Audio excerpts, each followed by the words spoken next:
people and sometimes not. And we got Carolyn and Jordan. We're on the tech team at 25carat.org. So we're part of the training crew to work with the next generation of teenagers and young people who want to get started in the events business as soon as it gets started again. And we're laying the groundwork, doing workshops on different elements of the production world that we can do on video, especially. So streaming is one of those.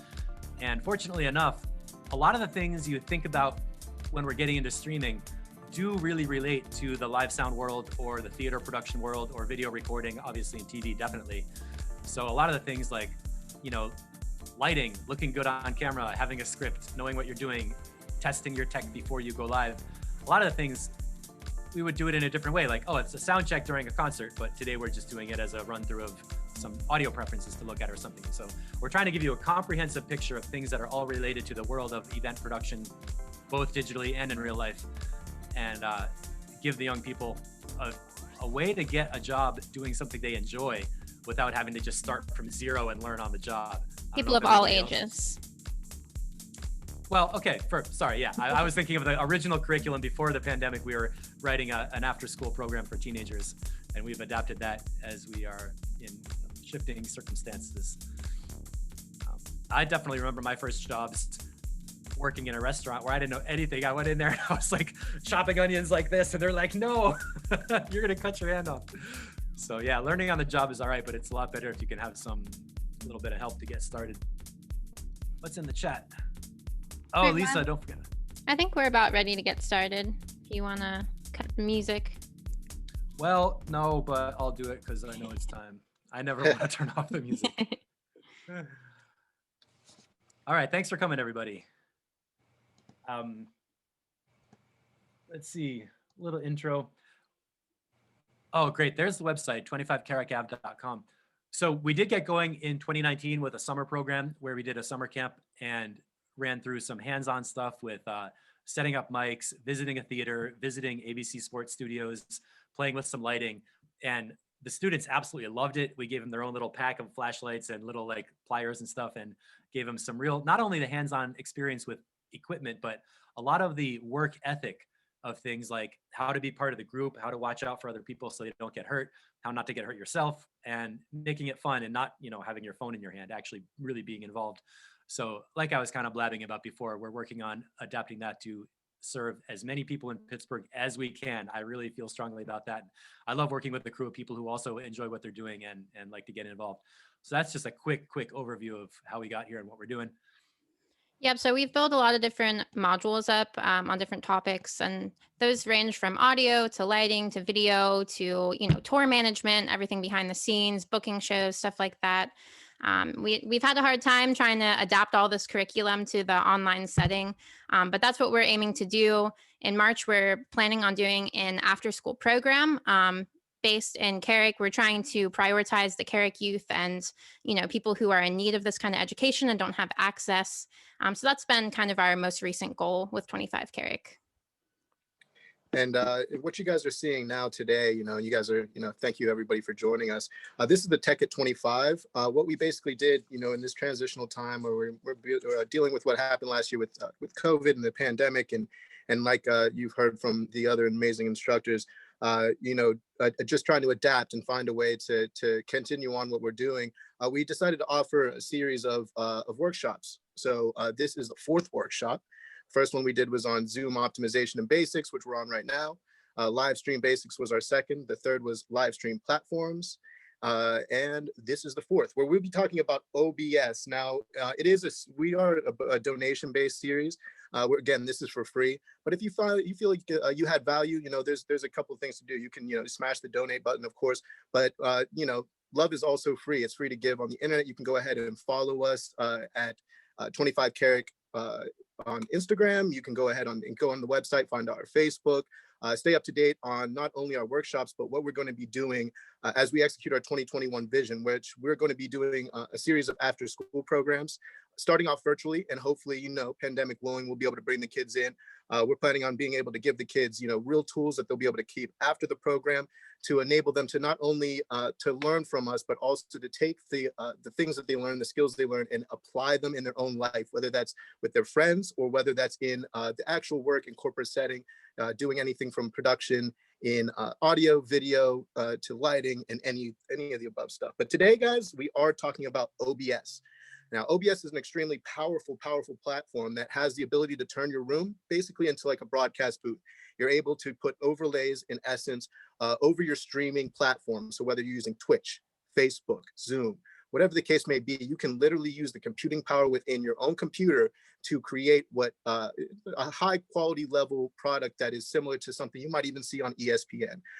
So a lot of people are monetizing with the use of OBS because it takes their stream from something that is super basic and enables them to layer and add all these different things that we are going to be diving into. Now, to get OBS, it is on Mac, it is on Windows. You guys can go to obsproject.com, where you can download the file, install it. One of the first things that's going to be prompted for you is if you want it to auto configure. And that's something that's pretty common in a lot of programs, guys. Basically, what that does is it intuitively looks at your system specs, and it bases that off of what the program requires to try to optimize the settings within the program for your computer. Now, while this can work in general, that also can get a little complicated. So you guys are going to see all the different sections of OBS today, and where you could maybe find some stumbling points, but also how you can go back and troubleshoot to find out how to fix things. So let's go ahead and pull up OBS. Yeah, let's pull it up. All right. I remember when I first started with OBS, it did have a learning curve where I had to dive into some menu options. So like Jordan said, we're going to show you what to look at to avoid being totally lost. And let me know, can you see my OBS screen right now? Yes. And this stands for Open Broadcast Software. I'm not sure if we said that, but OBS Studio, Open Broadcast Software. And it's free. You can download it, get it up and running on your machine. And basically all the stuff we're going to show you is how to use your computer with your webcam or mic or whatever you have. We're just going to show you where to find the places to set up the right stuff. So you don't have to memorize settings or take a whole bunch of notes on, numbers and stuff. Just get the overall big picture of just the fact that there are a few places to look when you do need to solve a problem. And we're going to help you find those little spots. Yeah. I mean, so we're looking at the main window now, guys, and you can see that there's, the top part where we're actually in studio mode right now. So you won't see this mode immediately when you open OBS necessarily, but you'll see here, boom. So that is the main window there. All right. And we're going to go ahead and go over the 5 windows that you have beneath. Sometimes it's good in any program, whenever you open it up, just to take a look at just where are things at before you dive into settings and you dive into configurations and all that. So what you guys will see down there is we have 5 different things. The first one is scenes.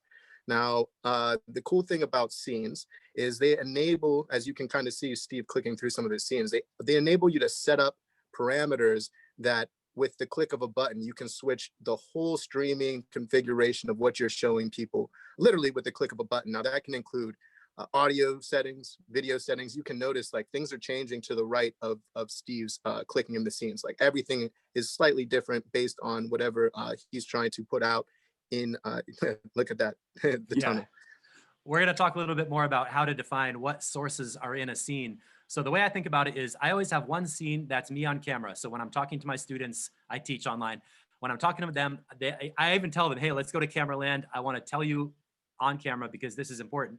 And then I have the other main scene is basically the thing that I'm talking about. So I would be teaching an audio program. So now you can see my audio program, right? Yep.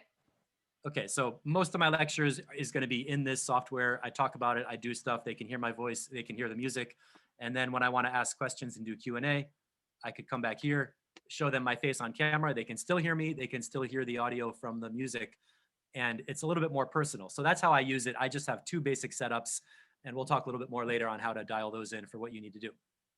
Yeah, I just want to jump in and say, if you're unfamiliar with any of the gear we're talking about, we're going to be talking about using an audio interface, different microphones, and all different stuff. If you need any recommendations on gear to get, we have all of that on our website in the previous resource guides. Even if you just need a new camera or lighting or something like that, you can also feel free to reach out to us if you need any recommendations as well. Should we lightly go over what these different windows are for the people before we kind of jump into like the settings and things of that nature? Yeah, just the mixer transitions and controls. Yeah.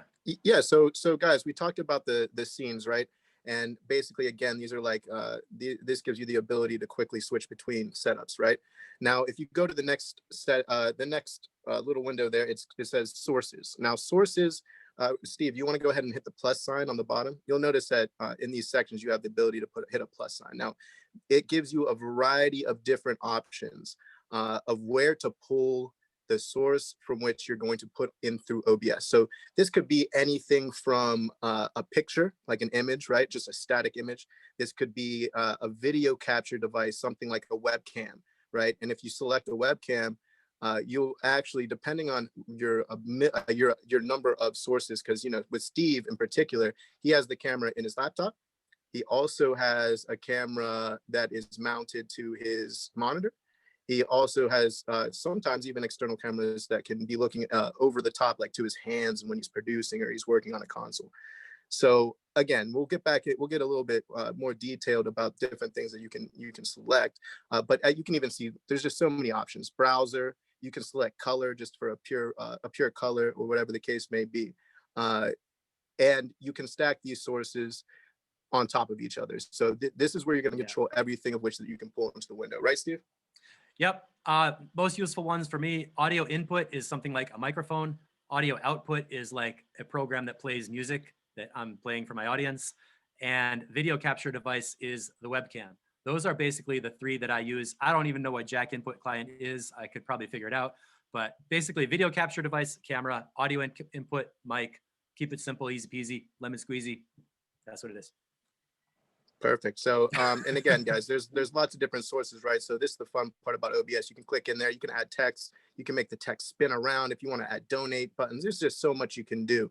One of the most popular things people do is use browser, and they'll crop in, you know, some sort of screen that they wanted to share, whether that's like a chat window from Twitch or any of those type of things. So moving on to Mixer, guys, this is where we're going to see our audio sources. Now, as you can see, as soon as Steve starts to check his mic, we'll check. Hey, 1, 2, check. You'll see we start to get level on that. Now, you know, if you guys have tapped into our other workshops, you guys have a kind of basic idea of different audio stuff. But in general, not to get too deep into audio, you're just going to you have a control over that little fader on the right-hand side of the visual meter itself. And obviously, as you can see, when Steve does it, you're turning it up and down. The key here is just to try to keep it somewhere like at the top of the green, right into the yellow. You just don't want to get into red. You don't want to be clipping unless you really want your stream to sound like it's static, like somebody's yelling at you, right? So go ahead and whenever you have when you have different sources in there, you'll see them there, and you'll basically be able to put a light mix, something that you might have seen on any mixing board, wherever you've seen it, you know, whether that be a church or a concert or anything like that. So should we move on to transitions? Yeah, scene transitions is, this is just the kind of controlling how you change from one camera to something else. I'll give you a quick example. In studio mode, we're gonna see me change from the laptop screen to the camera screen. And what we're looking at here, the panel on the right, where you see my head right now, is what the people watching are gonna see. The panel on the left is a little preview where you can choose which scene is going to go live next. So I can click screen share. Okay, I'm previewing that. When I'm ready to go, I hit the transition button, and the scene transitions panel in the lower right controls like how long it takes to change scenes. You can have some different options for how it fades or cross wipes or splits or whatever. And you can get more complicated with that, but that's just a basic concept that you can change what the viewer sees, and those are called transitions. And obviously you guys can see all the way on the right in controls, the last section. These are those macro settings, very basic settings, right? Start streaming, your stop streaming, studio mode, which is what Steve was just clicking for that preview thing, right? All right, studio mode. And then you have settings and of course, exit. Now with settings, we're gonna jump right into that. But before we do that, I want to just mention that say you're working on a computer, you know, a very easy kind of example would be maybe you're working on a workstation where there's multiple people that are using OBS. That can happen. Also, if you really want to separate out your different streams, like, see, I mean, there's people that don't just stream on Twitch, they stream on Facebook. So if you go up to the top menu there, Steve, and you click profile, it's a really cool little situation there where you can, in essence, Look, yeah, Steve has two right there, right? So these are profiles Yep. that enable, they're basically, the easiest way to think about these profiles are templates, right? You can go ahead and click it and it's going to pull up, it could be your previous session, or it could be, when Steve did when maybe it's even for us, we could say like, our last workshop, these were all the things we wanted to offer and show people through OBS. Boom, we click the date of which we saved that profile and it pulls right back up. Gives you an easy way to select all those input sources and devices, get them arranged the way you want so you can transition between them, and then save that whole thing as a profile. Hey, and us audio people, we love that stuff, right? All these new mixing consoles, if you guys have been part of our other stuff, the coolest part about these new digital mixing platforms is the ability to save these templates. So say Steve or Carolyn is mixing sound at August Wilson Center one weekend, and they're mixing sound somewhere at Jack's the next day, and then they're coming back. They're able to save these profiles so that it makes it easy for them to be able to quickly adapt a mix. So it's the same thing with OBS and video work. It enables you to basically quickly get back to settings and be able to troubleshoot the little issues you might be having just by connecting things back to the system, if that makes sense. Cool. Should we jump into settings? Yeah, let's go into settings. That's a good time for that. We talked quickly about sources and everything, studio mode. For everybody watching, we do have an outline of all this cool stuff that we were right before this meeting. We were thinking like, we have so much to talk about. How are we going to condense it down to 1 hour and keep it relevant? But what I'm going to do right now is go into the under the hood, basically. This is where you pop the hood, get inside and find out where to change the stuff that really matters. So on the settings page, can you see my settings? Yes. All right. I'll just do general and stream real quick. On the general tabs, you can change the theme for your evening activities so you don't have the bright screen on there. That's just a little fun thing, but it kind of tells you the audience of people who use OBS are, gamers, nighttime people. They like a lower light level. And again, we're not going to go through every single menu and every single option. We just want to show you that the settings tab is very important. And this is where you find how to change stuff that matters.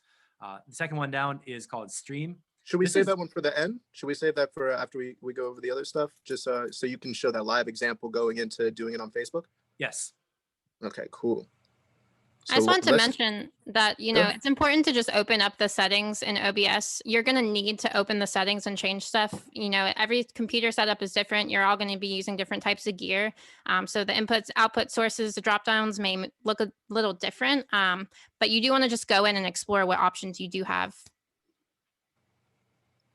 So now we're down into the output, right? So we've done general. We're going to come back to stream because that's going to be kind of our last step of how we actually put it out into whether it's Twitch, Facebook, Zoom, whatever it is. Okay, so let's come back to that at the end. Output. So again, you're going to want to keep things simple at first, guys. Obviously, if you're here, we're kind of we're just learning about OBS, and the simple tab does give you the settings that in general you're going to come to troubleshoot when you do encounter issues, primarily issues with like lag or buffering. Okay, when you start to have issues and you don't think things are synced up or sunk up properly, or you feel like the stream's not being optimized, you're going to start coming to the output to check things out. And again, guys, when you're in simple, this is going to auto configure, but every streaming platform has basically bare requirements of what they're asking from you. So if you do go to Twitch or you go to wherever and you look up what these base settings are, you're going to want to kind of line them up within OBS so that whatever you're sending from OBS lines up with your Twitch. It lines up with so it doesn't have to convert things. All right. That's something that we have a problem with YouTube. You guys may notice when you go to YouTube and it's, they're trying to change that and shift it, of course. But back in the day, especially, in general, you go play songs, this sounds nothing like the album. That's because when people upload it, it gets converted. And so again, when you're starting to get into professional streaming and you want things to be optimized, you want things to work well, you're going to want to make sure that your settings within the system also line up with the service. If anybody here remembers internet audio back in the beginning, in the late 90s, that crinkly, wrinkled up sound of crunchy, bad audio was 96K bitrate. And that's not gonna make anybody happy listening. So I put it up to the highest 320 quality bitrate, which is almost what you might hear on something from iTunes or something like that. that's my 2 cents on that topic.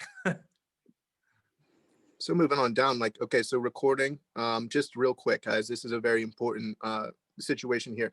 Disk allocation, disk allocation, disk allocation. When I was in school for audio, that was something that was really pumped. And some of the studio owners that I've worked with, they're like, super into this because it's very important, especially when you start working with multiple computers, multiple hard drives, or just when you have a lot of different files and folders on your computer.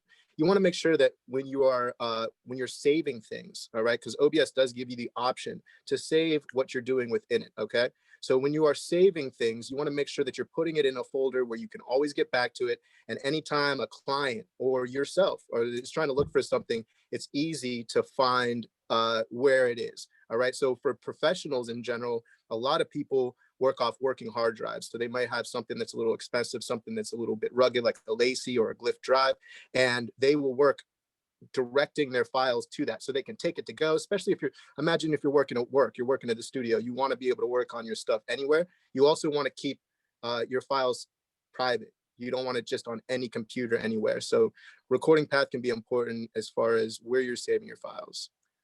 And for uploading the replay, if you're doing, for example, something on Zoom where you finish the workshop and it's over and it disappears, a lot of people can't watch it that day. They want to watch it on Wednesday or the next time. So if you record it yourself, you have a local copy that's not going to evaporate off the internet. You can upload it later to YouTube or Vimeo or something and email your friends or your clients and customers or whatever. You can email people the link so they can watch the replay so they get the message and it's not lost. That's another direct practical reason to do your backups, watch your disk space, make sure you're ready to record before you go live.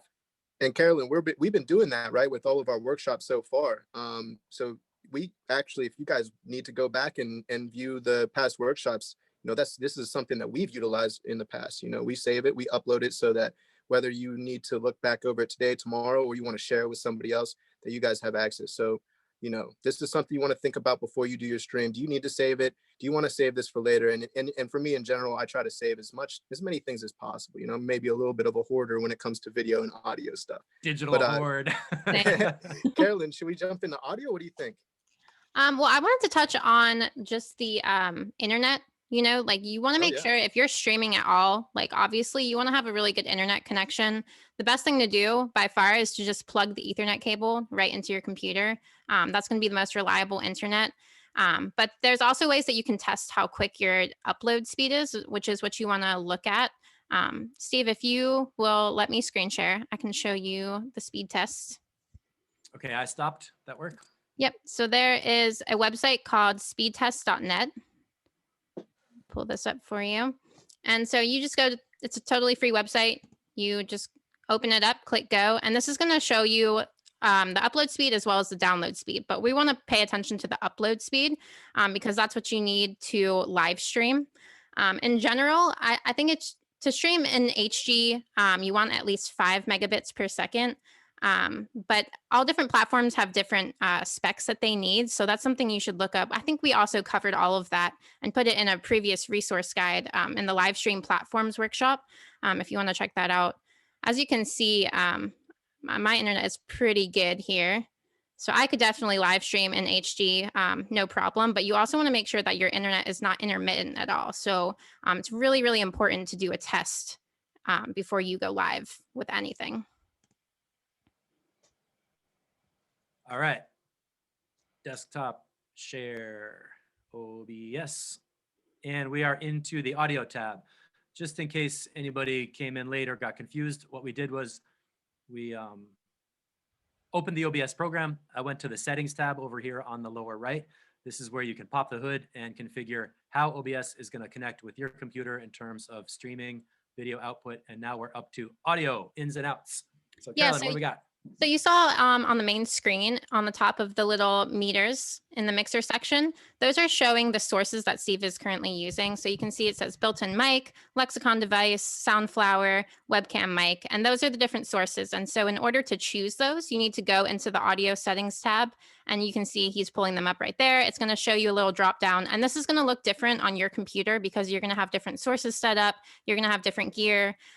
But so don't get overwhelmed by all the stuff on his drop down. He's got a lot of stuff going on. These are all just USB devices. You've got, your USB webcam, USB cameras, audio interfaces, it's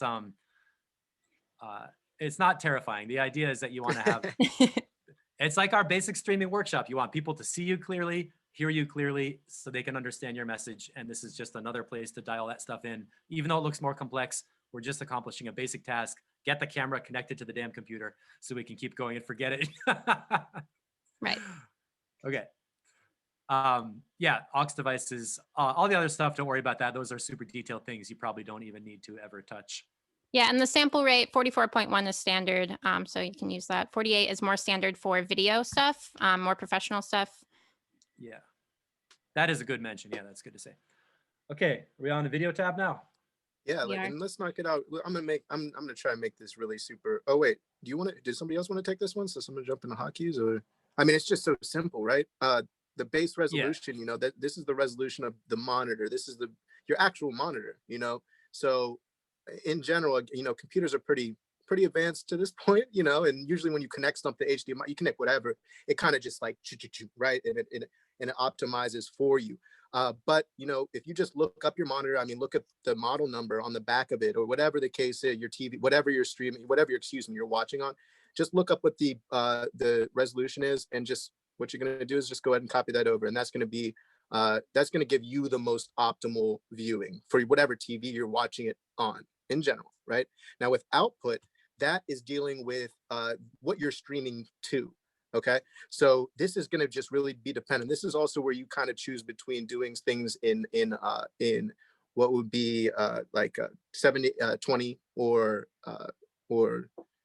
yeah, I don't know why I'm blanking right now. Yeah, 720, 480, or even up to 4K, correct? So you're going to want to look to Twitch. You're going to want to think about YouTube. What are you trying to stream to? And again, when you're starting to get into higher resolutions, you're starting to do all that. It is more intensive on your internet connection and these other things. So you're going to want to come back depending on what you're dealing with. And you know, if you do look at your Twitch stream and things are all stretched out, or things are all super small, or whatever, it looks square, it's not formatting properly, this is the tab you're going to want to come back to. And again, look up what is on the base settings for your monitor or TV, and then also look up what the base requirements are for the streaming platform that you're using, whether that be Twitch, Facebook, Zoom, YouTube, whatever it is. Yeah, and luckily with the advanced setup wizard, if it ain't broke, don't fix it. You can kind of like leave this alone. Yeah, I never changed that setting. In other words, I haven't changed this setting either. It's here. I know it's there. I'm happy I don't have to mess with it. Let's get to the fun stuff. So this is my baby. You know, so listen, I went to school for audio engineering in 2008. And one of the things that I just personally, and this is how I am as a computer guy, I'm just one of those guys who likes to use hotkeys, you know, and even with Windows or Mac or whatever, just for basic functionality, I'm using a lot of just hotkeys so I don't click through menus. But when you become a professional in audio, video, whatever the case may be, eventually you're going to start looking at your workflow. At first, you're just figuring out, okay, how do I get this going? Okay, how can I get my message? Okay, how can I improve my message? But eventually, when you start doing this for a while, you're going to start to think about, how can I do this faster? How can I get this done easier? How can I make it more seamless? And for me, and for some other people as well, hotkeys is the way to do that. Hotkeys basically enable you to select a key on your keyboard, or a set of keys, to execute some sort of parameters. So you guys can see all the parameters there, right? Probably the most common one would be start recording and stop recording, or muting yourself, like muting a mic or unmuting a mic. Okay. Now we're not going to go too deep into this, and because I think in general you guys kind of probably understand, you know, what I'm trying to say here. Like you can get really technical. The main thing that I'm going to point back to is when we go to the advanced tab. So first I'm going to give this over so we can tap into the advanced tab, but then there's one setting at the bottom that I want to look at real quick, and it says hotkeys. Disable hotkeys when main window is in focus. What that means is you can set your hotkeys in OBS, and you have to be in OBS for them to work. Now you may wonder, why wouldn't I want the hotkeys for OBS to work all the time? Well, for people like Steve, who does live streaming from a music platform like Ableton, or if you were doing anything from anywhere else, you might have hotkeys within that program and they start to overlap. And that can also be the same within Windows or Mac. So it can get weird, if you don't know what you're doing. And again, this can get into when you're seriously trying to consolidate your workflow. You're trying to make what you do easy, fast, and also translatable. So again, guys, it's up to you. It's a little bit more of an advanced thing, but it can be very helpful when you are becoming a little bit more professional with your streaming. I also want to point out, while we're in the advanced tab, there's this sneaky little parameter called audio monitoring device. This is going to choose where OBS sends out the audio. And I've been in situations where I had a live stream starting in 2 minutes and I couldn't hear anything and I didn't know why. And I had to come into this dumb little setting and tell OBS, send the audio out to my headphones so I can hear it. And if you don't have that hooked up right, it might not work. So when you're doing your troubleshooting, remember to go to advanced, check out the audio monitoring device. And we're not trying to overload you or anything. I know there's a lot of information coming at you. Main idea is, remember that you go to these settings in the main window, come up to these different places to find things that you can tweak, to just dial in what equipment you're using, how your workflow works personally. And then if you have an extreme problem with the video being stretched or whatever, you might have to do a little tiny bit of experimentation to make it work. But it's very possible to get it up and running, which is why we chose to teach OBS in the first place. So I'm going to return to something we skipped over, which is the stream tab. And this is really important because this is like, when you go to your email account, you have your login name and your password. Everybody has that. It's totally just standard for getting into any website. Well, OBS has the same thing, where OBS is basically saying, all right, I want to do a stream into, YouTube or whatever. I'm going to pick Facebook Live for right now because I have it set up. So now for OBS basically has to log into my Facebook account. So I'm going to go to my Facebook page. Don't look at our outline. Do you see the Facebook page now? Yes. All right. Now, if you have your smartphone, you click on go live and it goes live. But we're taking it to a little bit more of a detailed level where we might want to have a branded video with my website name up in the top corner or something. And this is how you can get into there. So when we go to the live, and Facebook has really been updating this a lot, this live producer panel, it's been getting so much better just in the last year. What we want to do is click use stream key. And if you saw in OBS, there was a place where I chose Facebook as the server and the stream key. These things are your login name and your password that you copy from here. Okay, so I have to initiate the live video on Facebook first. I go to the stream key, I hit copy. I'm not going to show you the whole thing because that would let you do it on my page. I copy the stream key. I go back over to OBS and I paste it right in that little field where it says stream key. Got the service Facebook Live and default. And that is how you connect OBS to make it send your video and audio data into Facebook. I like to keep this use persistent stream key toggle on, which means every time I do a Facebook Live, it's ready to go. I don't have to copy and paste that password thing all the time. I hope that kind of makes sense. And again, you can kind of just set it and forget it. I really, really recommend you start by doing a private stream to only me, because that lets you go live, practice, watch it later, and make sure that people can see you without glitches and static. They can hear you clearly without background noise, and they can understand your message, whether you're performing, singing, dancing, cooking, unboxing stuff, or driving a Ferrari down the highway, if that's your thing. And this isn't a proprietary thing, right, guys? Just to remember back to that menu, the drop down in OBS, Steve had a lot of options: Facebook, Twitch, all these different places. And you're going to see, and we're not going to go into each individual one, but just trust and believe that if you do go to you go to Twitch or whatever the case may be, Periscope, any of these, they have what you're seeing on that Facebook window, that stream key. It's going to be there for you. So go ahead and, and if you can't find it, message us, send Carolyn an email. But that stream key, I mean, Steve, it's so important, right? You didn't want to show your entire stream key because just in case, there's a mole or somebody in here trying to take over characters. trying to take over Steve's stream. They might try to green screen me. All of a sudden, just Steve disappears from the workshop and and so we're getting a little bit like in the barbershop, you look in the mirror and you see a whole bunch of yourself. That's like the infinity tunnel. We're about to start doing that. One thing I feel a little uncomfortable is that we're doing our workshop right now with Zoom. And I'm demonstrating OBS, but I can't actually do the whole demonstration because that would kick me off of the Zoom broadcast and everything would get lost. So we're sort of doing a walkthrough. It's kind of like talking about how to fly an airplane, but we're not actually up in the air. So that's why I'm not going to actually click the streaming button, and you're not going to actually see anything happen on Facebook because I'm on Zoom right now. But I hope that makes sense. If you have any questions, you can type them in on the chat. And we are down past the advanced tab into stream tab, screen share, stream key, test stream, troubleshooting, synchronizing and stuff. Okay. I know. Synchronization is always an issue. I'm not sure if you can see me and hear me in Zoom as the same as in OBS and sync, but everybody knows those really funny bad movies from the 70s where the person talks like, and you don't hear their voice or it doesn't line up and it just looks awful.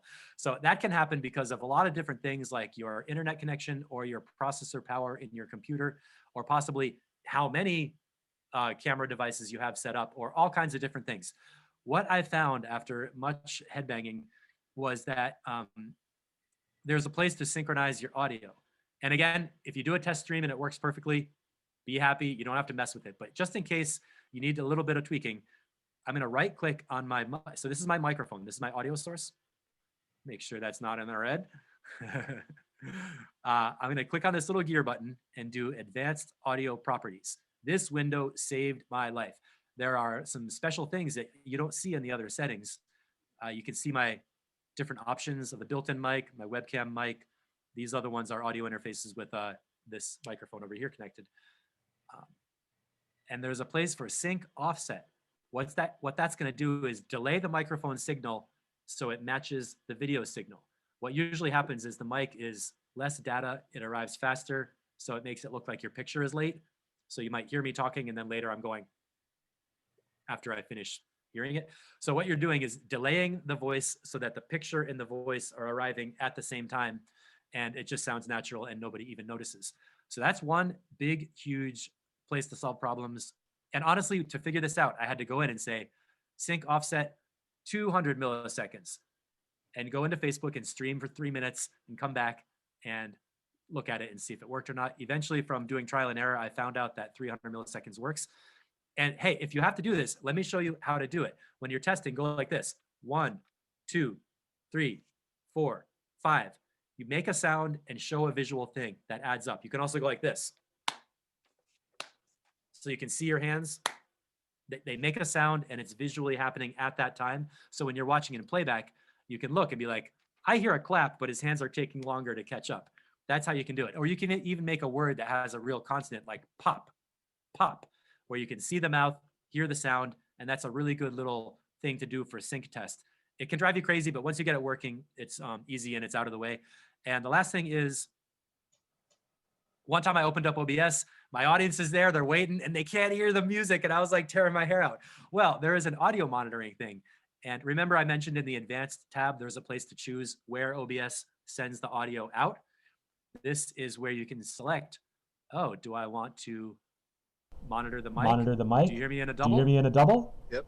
Yeah. Yeah. All right. That's All right. not That's so good. not so I good. make So sure I want to that, make sure that now you're gonna hear me talking twice. Nope, monitor off. All right. So now you can hear my voice, and I cleared up that problem of double voice. What the heck? You can't do a show with your voice echoing twice and everybody's getting all crazy and it's hard to talk. So audio monitoring is really important, just to make sure. These are just eliminating problems, just little things that pop up, get them out of the way so you don't have to worry about it. You might notice I had down mix to mono. A voice is one thing, a microphone is one source. You don't need stereo, so just make it a mono thing, and then you don't have to worry about that problem. You might have seen this on YouTube if you're in headphones and the person talking is only on one of the headphones the whole time, and you're like, come on, it's just annoying. So hit the down mix to mono switch, solve that problem, get it out of the way, and you can run through your different devices and just make sure everything's getting nicely set up. And while we're on the topic, watch what happens as I move this volume slider up and down. Go to my advanced audio properties. Ooh, built-in mic is down to 3. So if I want to say, hey, I want 50% volume, don't want to worry about it, type in 50%, bam, sets the volume slider right in the right place. Does that sound helpful? Does that make sense to everybody? It sounds helpful to me. And again, guys, this is what we're able to do, again, is kind of like recreating what happens in a TV studio within your own laptop. Now, Steve is, he's streaming on, he's on OBS clicking through, he's sharing a screen. He's also on Zoom, he's got all these devices connected. So again, when you're doing something that's a little bit more simplistic, where you're just yourself and you're doing a couple little things, it's going to be a little bit easier. But what we're able to see here is even when it gets a little bit more complicated, you can go in and tweak little settings to make things at least a little bit more sunk up. Now, you may see streamers like Dr. Disrespect as an example. I only know one of my best friends is obsessed with him. He watches him all the time. The guy makes a lot of money. I mean, he makes an insane amount of money streaming, right? So with him, I mean, he's got external devices. He has a lot of different things that take the taxation off of your computer. I mean, listen, if you're just doing it at home right now with just your laptop and maybe like one or two devices, you might not have the fastest laptop. You might not have the fastest desktop. You might not have people giving you money to make your stream perfect, right? Now, this guy, if you go see some of these professional streamers, you'll be like, wow, this is way different than what I can accomplish. And that's because they're investing a lot of money and a lot of time, and they're paying graphics people to make transitions, which, even to tap back in, guys, we're going to talk about transitions soon. You can find a lot of free resources online. So, this is a great workshop, but any individual problem you have, I mean, OBS is really awesome with open resource guides. Also, YouTube has a lot of them as well. But again, guys, what we're doing right here is we're making something really cool happen with limited investment. All right. Once you start to invest more money, things will get faster. They will get more streamlined. So yeah, I just wanted to jump in and just throw that in there real quickly. Yeah, another thing is, it's helpful to have another person to monitor your live stream. I mean, if you have all these different sources, video sources, audio sources, and you're playing an instrument and you're, hosting a show or something, it's really helpful to have another tech person who's there just to monitor the tech stuff. And answer the chat and let you know if there's a problem that you have to address or something like that. Should we have some fun now? Should we show the people a little bit of fun? Hold on, let me put my hat on. Yeah, there we go. So guys, this stuff, it's really incredible what you can do with it, but it's not like, I mean, this isn't like playing a video game necessarily, although it can feel like it sometimes with all the cool effects you can do. I mean, this is real workable stuff. You can really monetize using these different tools. So Steve, why don't you show us some of the cool things you can do with something as simple as throwing on a hoodie and a beanie. Look at that. I love this stuff. There's a reason I'm wearing green today.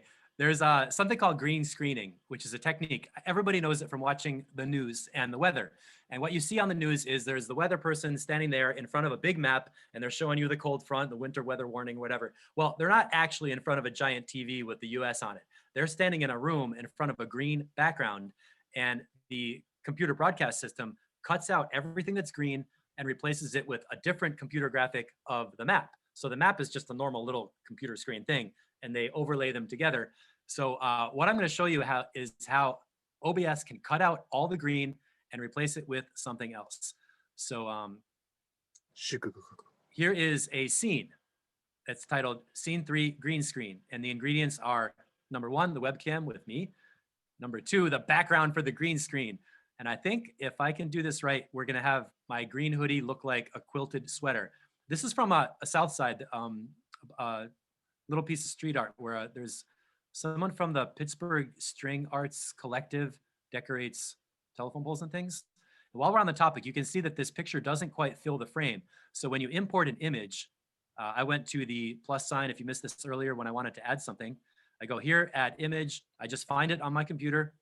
OBS brings it in. And now what I want to do is take that handle on the red frame and just stretch that to fit the frame. And actually, since I want to have that fabric show up, I'm going to think outside the box here. I'm going to stretch that image so it gets bigger and bigger and bigger, fills the whole space. So now when I cut out my green fabric, you're going to see this replacing everything that's green. So let me know if that makes sense. Type in the chat, type in, yes, we want to see you green screen right now. And how do I do it? All right, well, we got to do a couple little quick things. So I'm going to right click on webcam and go to filters. A filter is just like if you have a camera and you put 3D glasses in front of it, you're going to get a picture that's either red or blue. Like 3D glasses are like a filter for your eye. Dumb example, but that's literally a filter. I go to the plus sign and select chroma key. and that comes up with green chroma key. I had that selected already. This is going to filter out everything. It's going to identify anything that's green in the picture and filter it out as if it was not there. And believe it or not, these are all default settings. It was ready to go with green. I didn't touch a thing in here. I'm just going to click the eyeball. So now it's in view. My phone did something. I want to make sure I'm not getting a message from my host. I'm not. Cool. Notice everything, when I turn on this filter, everything green turns black as if something went missing. When they close that, where did my hoodie go? Look how cool that is. My whole entire hoodie got turned into green screen. So if I turn my headphones off, look, my hat has big flowers on it. I can move over here. Ooh, my grandma knit this sweater for me. You like it? I love how that looks. Now, this is kind of the wrong way to use green screen. You're not supposed to wear green clothes because you go invisible. You're supposed to have a green background and it's going to look like you're standing in front of that picture. So really you should see a little Steve in front of the fabric where you only see the person and you don't see the background. But I wanted to do an illustration using what I have available, which is my green hoodie. Again, how do I do that? I select my camera source, right click, go to filters, click the add sign, add chroma key, specify the name, green, okay. There's my green chroma key. Let's erase the other one. Do the minus sign. That's how you erase a filter. Are you sure? Yes. OBS doesn't let you delete it. And So that's for my, most things, right? That's for scenes, sources, anything. The plus Yep. and the minus would be adding or deleting, correct? Yes. What if I did a custom black? What's the hex code for black? How do I type that? 00. 0, 0, 0, 0, 0. 0. I thought so. I don't know if my keyboard is not allowing me to do that, but okay. And uh-oh. Well, I guess that worked because it just totally took out everything. And guys, you know, what's crazy too is you know, most of you guys, I would say in general, have kind of seen maybe, you know, humans wearing full green suits with little black dots and stuff. Okay. And that'll like, we're again in OBS, this is like, it's so cool that we're able to do this with next to nothing. You know, we're able to do this just right off of our computer. But yeah, if Steve had a green screen behind him, he could make it look like anything. He could be sitting in front of a weather broadcast desk looking up, and he could, you know, he could select more sources and add videos and add websites and add text and he could just keep adding sources and keep stacking it on top of his base source. So it's pretty limitless. The limitations that you run into are really based on your system hardware, how fast your PC is able to handle things, and also your internet speed. For example, I grabbed a quick overlay that says Mix a Texture. That's the name of my company where I'm teaching electronic music production. That is titled MXT Image Overlay 2. I can turn it off. I can turn it on. To get that, again, I clicked the plus sign. I went to image. I just searched. It gives you a little browser to find on your hard drive where is the image in your folders or whatever. I grab it, it pops up. I can take the handle and make it, you know, way too big, or, you know, I like to put it up in the top left, just sort of tuck it out of the way. And then it's just there. So you can put your website title, you can put a click here with an arrow. You'll see this on Twitch a lot. They'll have a little thing that's like donate now or something. And you can really dress up the frame with all kinds of stuff. You can have video images overlaid with a little like, you know, a little like bumblebee or butterfly flying around or something, and really go to town, have a lot of fun with it. You can green screen in front of a background video. So I could have like ocean waves with surfers behind me, and then I'm standing there pretending to be on the beach or something cheesy like that. You can really go to town with this and expand it to get your, your viewership up, to get your subscribers coming in, to get repeat viewers who turn into supporters on Patreon or donating. And then you can monetize your business and actually stream for a living with whatever it is that you do. That's what we want to help people out with, is get the tools to make your streaming vision. Oh, I gotta say it. Make your make your wildest dreams come true. From Yes. Your wildest dreams. Come on. Yeah, there's no reason we can't have a little bit of fun.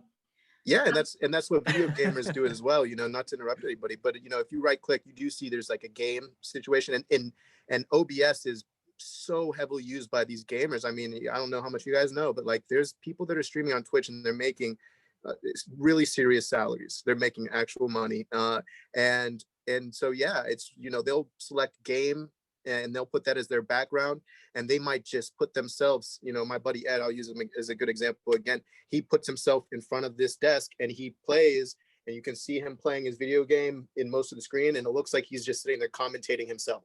and it's silly and it's funny. But there's people that are doing that, and they're funny and they're comedic, and they're making a lot of money, and they're getting sponsors. So yeah, it's whatever you guys want to make. That's what's kind of cool. It's open broadcast system. It's an open source. It's for anybody to do whatever they really feel like they want to do with it. You can go as far as you want or as basic. Man, I remember when a video camera was something like the size of a shoebox. It was up on your shoulder, the VHS tape in the side and stuff. And Steve, isn't it crazy? And Carolyn, you know this too, right? I mean, look at Facebook, look at Snapchat, look at these different, even when you FaceTime people, you're able to put these overlays that in essence are doing the settings we just looked at. It's, Snapchat, somebody's coding in Snapchat and saying, hey, if there's the shape of this, or they're saying, hey, if there's the color of this, then it will be replaced by this. So we're kind of looking at like the base way and a very easy and accessible way to do something that is, it's mixed reality. It's definitely part of the future of what people, us as adults and also kids, are going to be experiencing moving forward. So again, a lot of our Tech at 25 workshops, while not everything is going to be something that maybe you use every single day, even just the knowledge about these different softwares, about these systems, I think it'll make you a more effective communicator.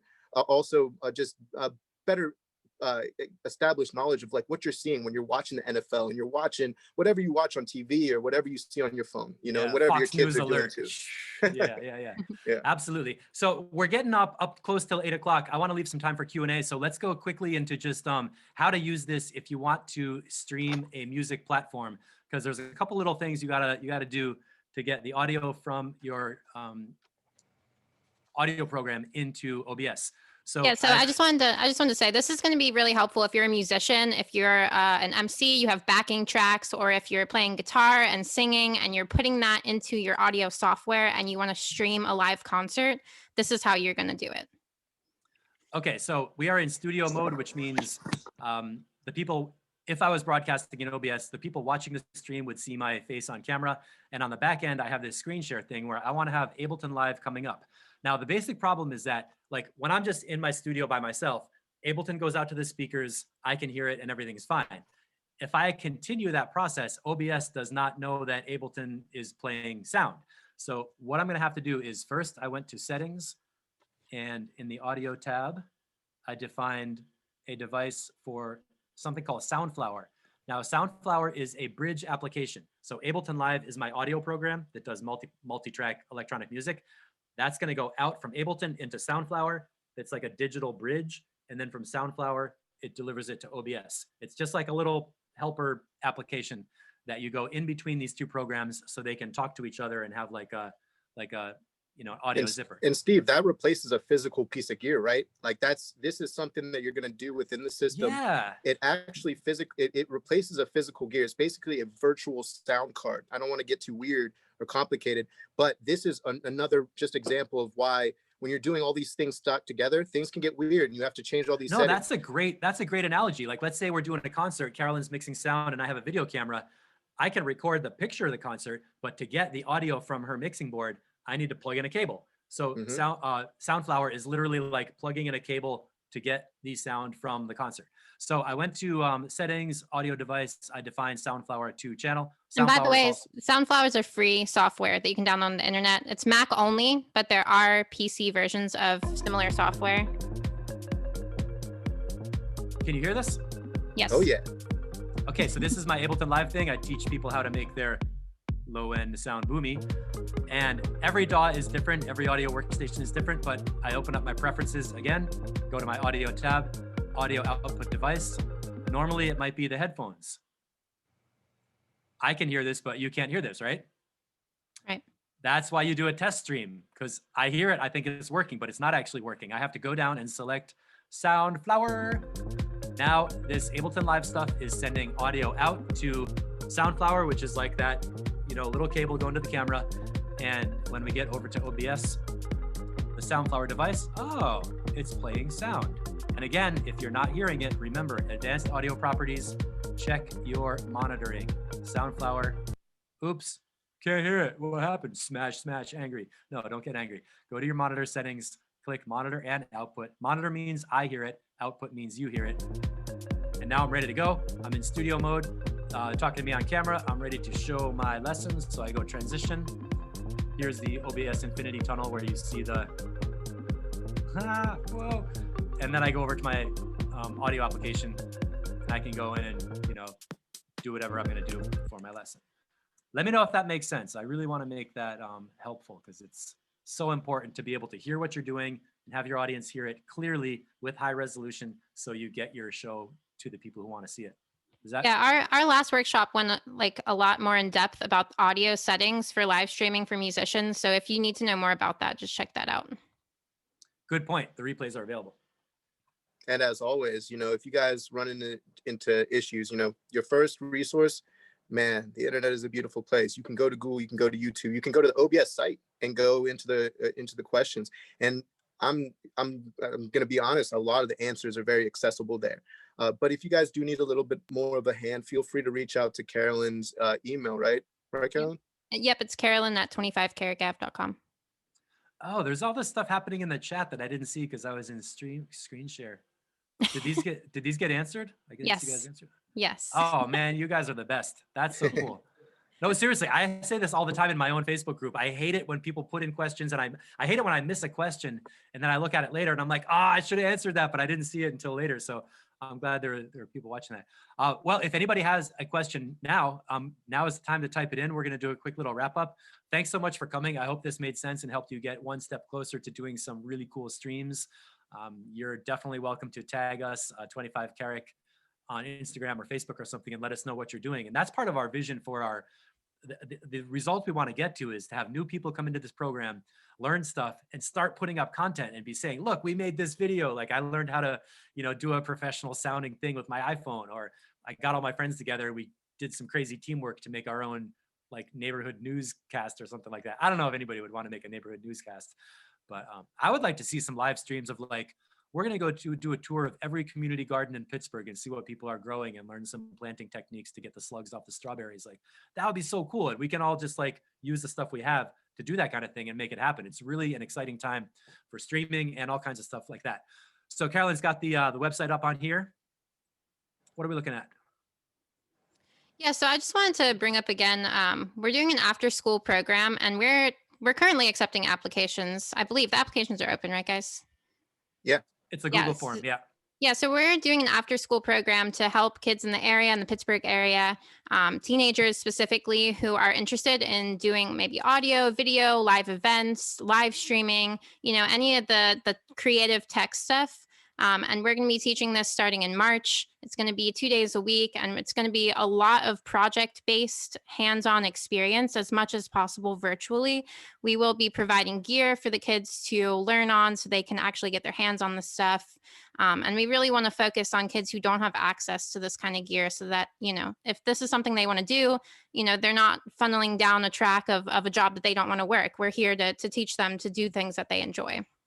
And how exciting is this, guys? I mean, man, I can speak definitely for the instructors here and for some of the people that I've spoken to over the course of these workshops and cohorts. Imagine having access to this type of training, especially for free for a kid, and for us to build these systems, you can donate to the, this is a donation-based program that we're doing with Tech at 25, but this is the type of stuff you support. Our ability to be able to not only function and stay open and continue to offer programming, but also, the impact that we're able to have directly on the lives of students. Initially we're starting here in Carrick, but we're expanding and we're willing to partner with so many different people and organizations. And that partnership is going to be the thing that creates the catalyst. It is the catalyst for change, right? We have a lot of people in Pittsburgh doing a lot of amazing work. And so when we start to, as we move forward and we come out of COVID and everybody's excited to be out, the more that we can collaborate together and the more that we can invest in the youth and give kids different options, this is the type of work that I know us as instructors are super excited to be involved with. So guys, whether you donate, whether you just support us in the way of sharing our photos, liking our photos, following us on Facebook, following us on Instagram, you guys are a part of this journey with us as well. And so we definitely want to thank everybody for being here as well. And all of our supporters as well. This doesn't happen without, the Forbes Fund, Opportunity Fund, the Birmingham Foundation, the Grable Foundation, and of course HereCore as well, who's donated not only gear, but also space for us to be able to, again, we're just starting off still. We're just in the early phases of the program. But people are seeing the value that we're trying to create and we're trying to add. And we're just really, really, really fortunate to be able to partner with such incredible organizations and also have this incredible support from HereCorp as well. Yeah, we are so excited about the building in Carrick. There's a church that's been reconverted into an event space and a video production space. And we have a new room up on the 3rd floor that we're going to turn into a teaching facility that ideally we can have students in there soon when it's safe to do that. But we're setting up studio gear and all kinds of things to give hands-on lessons in these topics so people can actually do it and not just, watch across a screen. So it's been a little bit of a challenge to pivot and convert all of our nuts and bolts lessons to a video content. But it actually is, there's a lot of stuff that's really relevant that's been helping a lot of people. Let me just check if anything else came up in the chat. Thanks again for coming in. Thanks, Bill, for being here. And we appreciate you guys giving us questions. Yeah, I just want to mention that there will be a follow-up survey and it will be on our website as well. If you would take the time to fill that out, we'd really appreciate it so that we can make sure that these workshops are really catering to what you guys need to know and learn.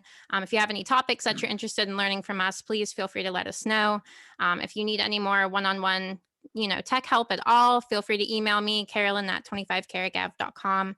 And we do have a resource guide as well for this workshop that will have links to free templates, free graphics online made for OBS, as well as some like secret hotkeys from Jordan and stuff like that. It's not on the website yet, but it will be. And we will repost this workshop as well so you can rewatch it or send it to your friends. Coming up next. Oh, Bill, you have a question? No, just a comment. Thanks, guys. Very informative and very well presented. And I think you keyed it up at the end. We're all very excited about the kickoff of the March 9th training program for 10 youth in the Carrick area for you to train them in the basics of event production and hopefully lead them on to great careers. So thank you all. Thanks so much. Thanks, a quick Bill. little blurb is on the 21st, we're going to do a virtual open house where we're going to just go on Zoom again like this, talk about what we do and who we are and what we're putting together.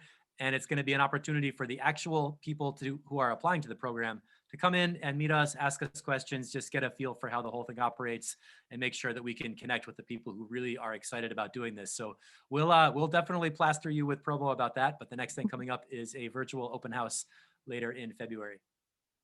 Thanks for joining us. March. Okay. I'm going to start some background music. Should we take a second and wait for any questions, or is that Yeah, we'll hang out a couple more minutes and listen to a couple tunes. Yeah. Dennis Bailey, thank you. Thanks for being here. Demeta Skinner, thank you.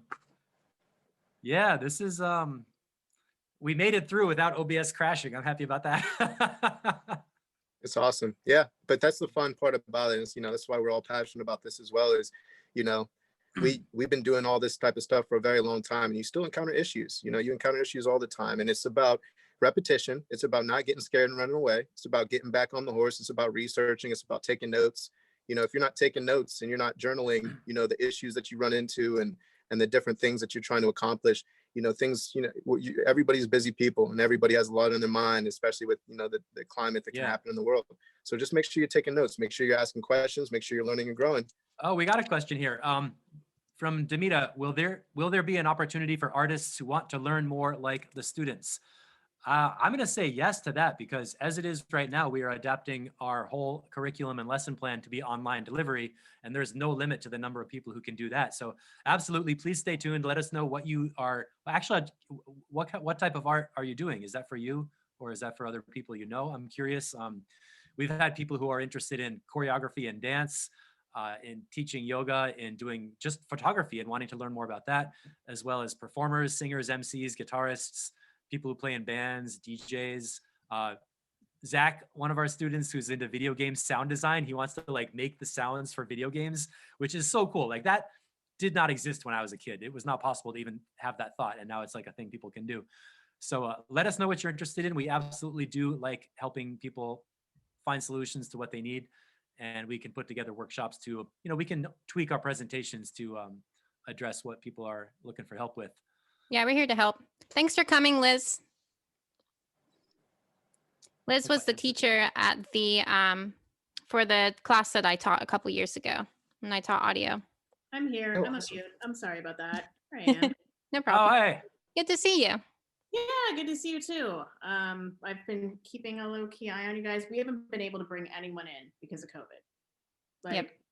there's and I miss it because they need more audio.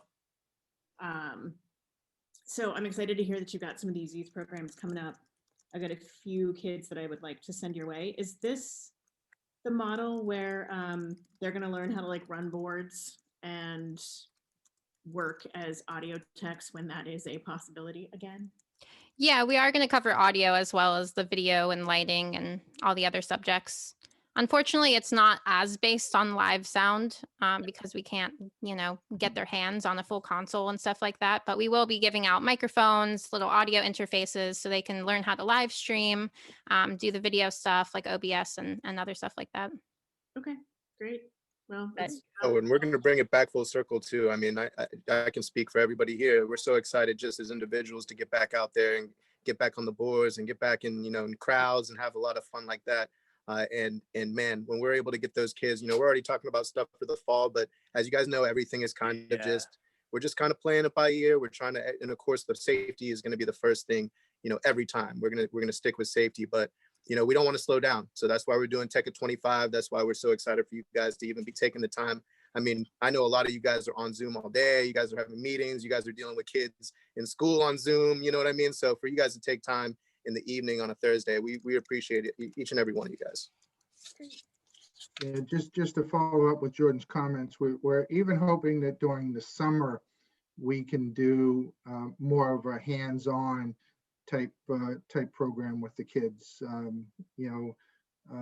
Again, safety comes first, and we'll have to see what COVID is, but we're hoping to actually put on a summer program where it's more hands-on type opportunities for the kids. Yeah, if COVID allows, there are very big things coming for sure. I miss going into the warehouse and getting a truck full of gear and doing a summer concert. That's my favorite part of the summertime. Yeah. Looking forward to that. All right. We Well, got if some good that's all the questions. questions. I think it's all covered. We got the email addresses in there. We got the link to the replays. Yeah, thanks a lot for coming, everybody. We really appreciate your time, spending some time with us, and let us know if we can help you with anything else. Catch you guys next time.